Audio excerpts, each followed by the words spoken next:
Hey everyone, welcome back to my YouTube channel. My name is Meredith E. Phillips, and today we're going to be tier ranking some romance tropes. We are coming up on Valentine's Day, everyone's favorite holiday. I can't think of anyone who doesn't love Valentine's Day, but I thought this month, since it's Valentine's Day, I'll do some videos that a little more specifically focus on the romance genre. I personally really don't care about Valentine's Day. We don't do anything. We used to get each other cards. We don't even do that anymore. So I really don't care about Valentine's Day, but it was an excuse to do some of these kind of videos. On my channel, I do tend to focus more on writing just in general. I haven't done a whole lot of videos that really specifically talk about romance novels or like the romance genre, but that is what I am currently writing, and so I do have some things that I can talk about when it comes to romance and romance novels. Today we're going to be looking at some popular and unpopular romance tropes, but before we get into that, I want to make sure we're kind of on the same page when it comes to tropes versus cliches. One of those things is great and fine and necessary, and the other one is usually not so great. So first things first, let's just talk real quick about what is a trope and what is a cliche. A trope is a literary or plot device that can be found in books, movies, TV shows.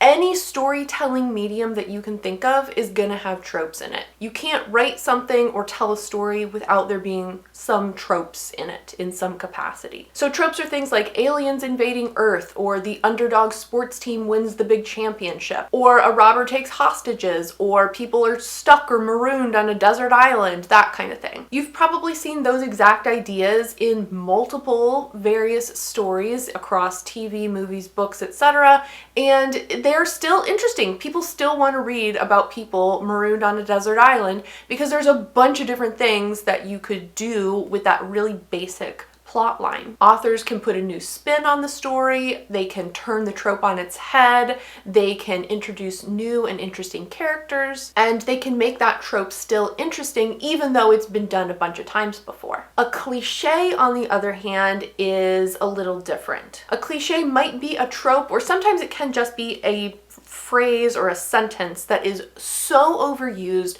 there is no way to make it original or interesting. People have seen it, it's been done to death. So in terms of phrases or little sentences, things like light as a feather or cold as ice or in the nick of time, those are all cliches, and you should almost never use them when you're writing. Of course, there's exceptions to the rules, etc., etc. But if you're comparing how cold something is to ice, you can probably think of something a little more creative, a little more interesting to compare it to. So the general advice is don't rely on these types of cliches when you're writing. Sometimes tropes can be overused to the point that some people feel they've become cliche. This can get a little subjective. Some people get really tired of seeing the same thing over and over again, and to them it is a cliche.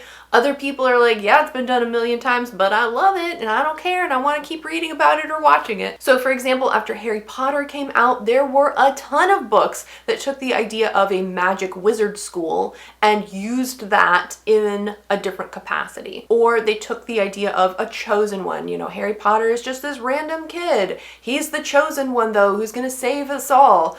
And people took the idea of a chosen one, not that Harry Potter was the first one to do either of those, but you know what I mean. They took that popular idea and they used it in a bunch of books, to the point that there are a lot of people out there who do not want to read the chosen one trope anymore. They've read hundreds of books with chosen ones, they're sick of it. But again, other people, they still like it and they still want to read stories with it. So when you come to tropes and cliches in terms of the plot or the type of character that you're talking about, it's a little more subjective as to what is a cliche and what is not. Now, when it comes to the romance genre, whether you're talking about books or movies, TV shows, etc., whatever medium you're telling a romance story within, tropes are super important and they can often be the selling point of the book. You can even find that trope listed sometimes on the front cover of a book as sort of like the subtitle. So it'll give you the main title and then it'll say a billionaire romance.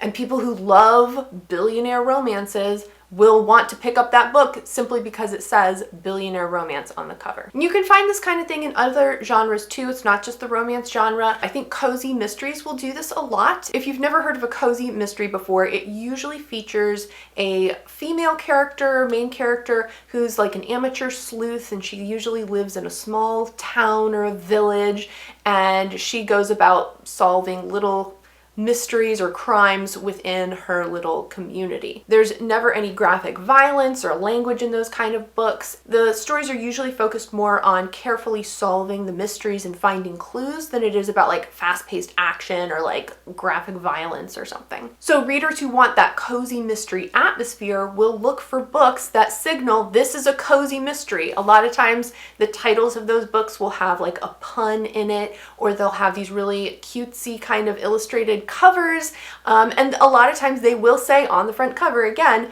a such and such cozy mystery, a hidden harbor cozy mystery, or whatever. And romance authors do the same thing, romance publishers do the same thing, where they put on the front cover, not all the time, but every now and then they'll put directly on the cover what is the main trope in that romance book. So that is where my tier ranking is going to come into play. There are a million different tropes that you can use in a romance book, and this applies too to like B-plot, romance, subplot kind of things. You know, obviously if you have a fantasy novel, there can be a romance subplot in it. These kind of tropes apply to those subplots as well. So today I'm going to be tier ranking some of those romance tropes based entirely on my own opinion.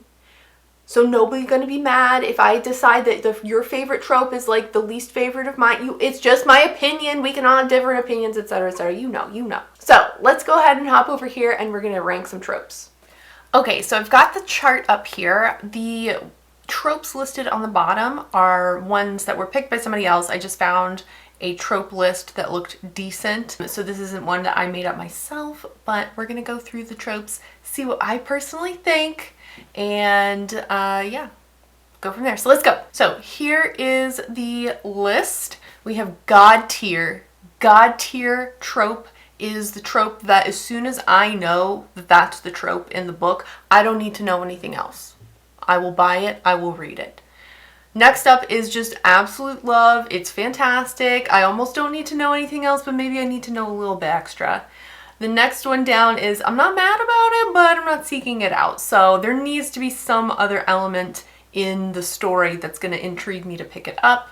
We have probably no. We have hard pass, ew. And then we have the absolute lowest of the low. I can't believe you've done this. I can't believe you've done this. That just the worst, beyond disgusting.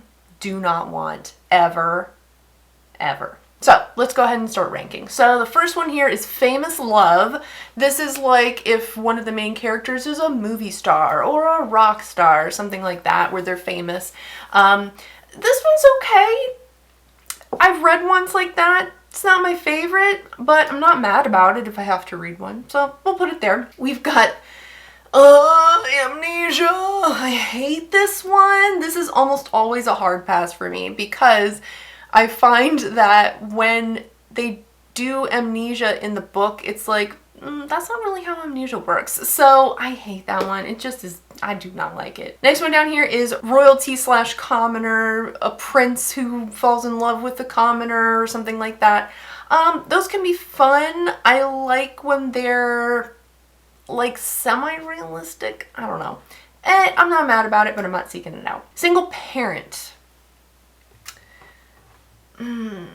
This one, there has to be something else about the book that I'm really interested in, because I find that with single parent romances, there's almost always too much time, in my opinion, too much time focused on whoever the kid or kids are. And I'm not here to read about parenting, okay? I don't care about reading about kids. So, probably no, like, I can be convinced, but it better be something really amazing aside from the single parent aspect. Okay, fake dating. This one's... I'm not mad about it, but it's not my favorite. The thing that will break that trope for me is when it makes not really a whole lot of sense for why they have to fake date. Why are you fake dating? And sometimes the books have really flimsy pretenses for it, and then I'm just like, well, now it's ruined for me. So I'm not really into fake dating books. Age gap, that one's kind of like single parent. Like, you better have something else in there that's going to intrigue me, because I'm not usually in it for the age gap. Runaway bride. Have I ever read a runaway bride romance story? I don't think I have.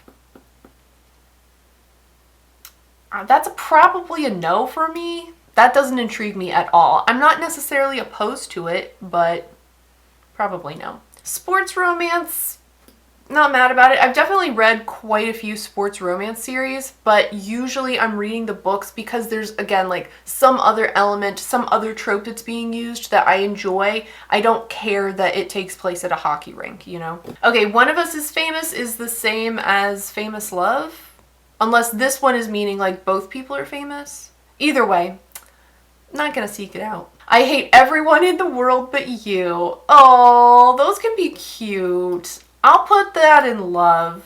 It's not God tier, but I do like that one a lot. Bodyguard romance, that's a probable no for me. I don't like that one as much. Again, like, there needs to be some other element that's gonna intrigue me. Right person, not enough time.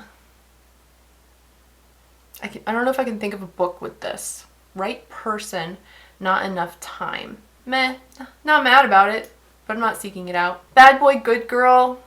I like it better when it's reversed, but I'm kind of meh. Because I feel like if you have the bad boy trope, I find that a lot of times it's a very stereotypical bad boy, and I'm like, do something different. Friends to lovers, that's God tier. I don't usually need any other information other than that. Brother's best friend, I hate these. Ugh. I hate these not because of the idea of, oh, you're in love with your brother's best friend. I don't understand why it's such a conflict. To me, I'm like, I understand it would be awkward maybe, but is it really that big a deal in the end? I don't know. I don't buy it. Okay, good boy, bad girl. That one's a little different. Look at, they did me good there. Okay. I'll put that one, you know, I'm not going to seek it out, but I do like it. Teacher student, why you gotta do this? I can't believe you've done this. I hate that. And to be clear, in case you're not a romance reader, these are usually like college age or grad school kind of situation. We're not getting like disgusting here, okay? But yeah, it's just kind of icky. I don't love it. Childhood friends to lovers, I love these. They're so cute. Yes. Mafia romance.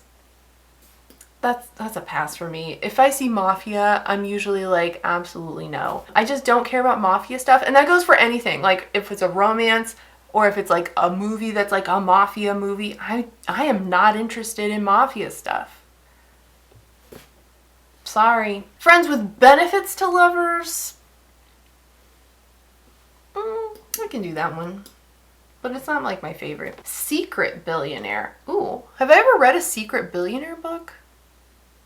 I don't feel like I have. I've read billionaire books, but not secret billionaire. That's a probably no, because I don't really love the billionaire trope to begin with, and I don't see how this would be any better. Okay. The worst.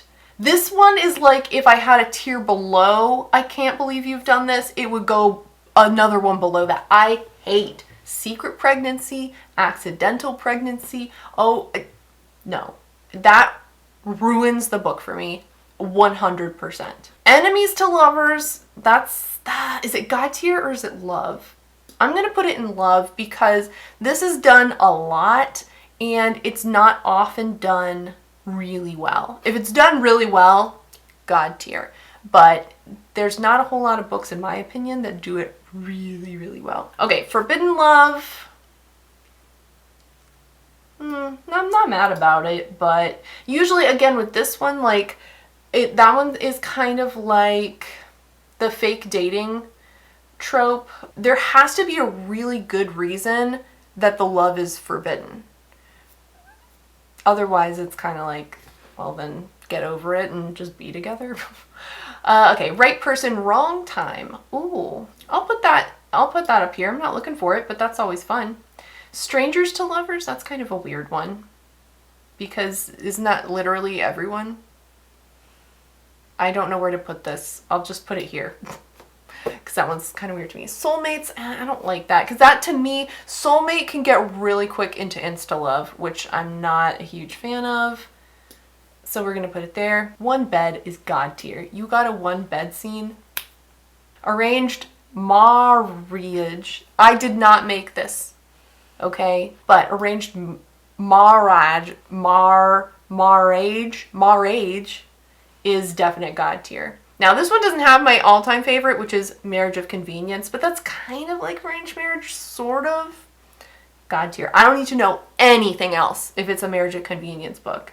Marriage of Convenience, give it to me. I will read it. I'm in. Love at First Sight, that's a probable no for me. Slow burn is God tier. I love a slow burn romance. Grumpy Sunshine, that one's always good. That one's not going to sell it for me. It has been done a lot. To me, that one's almost getting into cliche territory. But if you can do it well, then it's really good. I'll put it in love. Forced Proximity, I do like those. I'll put it in love. I feel like eventually all books have to be that, because if they're not together, like just in a situation together, then how can you have a romance? Bully romance, that's a hard pass for me. I've read, I think, just one of them, and it's just like, ew. He was literally bullying you, so why are you in love with him? Like, not my favorite. Love triangle, hard pass, hard pass. And finally, friends to enemies to lovers. That's a good one. That we're gonna put that in God tier. We're gonna put that in God tier. Nothing else needs to be said for that. Okay, so there is my list of my personal favorites and non-favorites romance tropes. If you completely disagree with me, that's fine. I'd love to know, though, what are some of your absolute favorite tropes when it comes to romance, and what are some of your absolute no-goes? You hate it to the depths of the earth.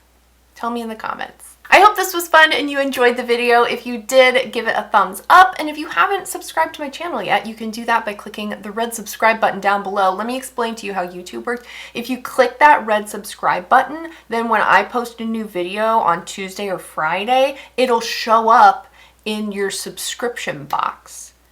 Really cool, really innovative how that works. But anyway, click the subscribe button if you haven't already. I post videos on Tuesday and Friday. And also, there's other things in the description, like links to my Instagram and my website and my newsletter that I haven't sent out. You know, is the newsletter ever going to happen, you guys? I'm a little busy right now. I don't know if that's going to happen, but it's there if you want to sign up for it. So anyway, this outro was a little chaotic. I'm not sure why, but thanks for watching. I hope you have a great rest of your day. I'll see you next time. Bye. Or a robber takes hostages.